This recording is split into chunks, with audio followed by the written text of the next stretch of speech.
अली, आज हमारे पास एक लड़की आई है जो कि चाहती है शादी करे, लेकिन इनकी एक डिमांड है। हालांकि लोग खुद जो है रिश्ते अपने ख़ानदानों में करते हैं, अच्छे लोग हैं, गैरतमंद लोग हैं। इनकी अपनी एक डिमांड है शादी की और ये लाहौर में काफ़ी सालों से रह रही हैं। जानते हैं इनसे कि क्या तफसील है। अस्सलाम वालेकुम। वालेकुम अस्सलाम। क्या हाल है? मैं ठीक, आप?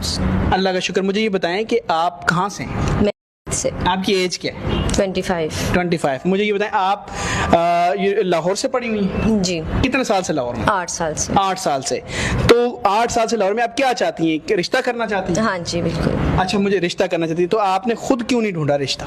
मुझे मेरी डिमांड के मुताबिक मिला नहीं है, तो अब मैं चाह रही हूँ कि मैं कोई अच्छा रिश्ता ढूंढूं और इसलिए मुझे ये ऐप मिली है, और इसलिए आप यहाँ पे आई हो? तो मैं इसलिए ठीक है, आपकी क्या डिमांड है रिश्ते की? मेरी डिमांड है कि लड़का मुल्क से बाहर हो।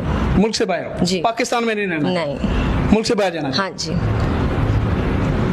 गुड जी, हर एक बंदे की अपनी डिमांड है। हर इंसान की, चाहे वो मेल हो या फीमेल में, रिश्तों की अपनी अपनी डिमांड्स हैं। तो ये गिलगित से ये शादी करना चाहती हैं और ये मुल्क से बाहर। आपने निकाह ऐप पर आईडी बनाई है? जी। वहाँ पर आपको लोग रिक्वेस्ट भेज सकते हैं? जी बिल्कुल। अपनी मर्जी से ढूंढ लेंगी? मर्जी आपकी कि किस तरह का लड़का रिश्ते के लिए आप ढूंढ रही हैं, ठीक है? हाँ जी बिल्कुल ऐसे। और बाकी यूनिवर्सिटीज की जो लड़की हैं उनको क्या पैगाम देंगी?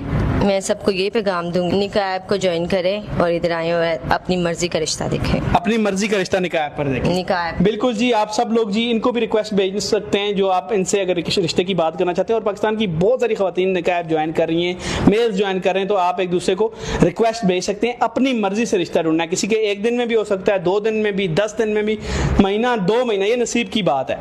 लेकिन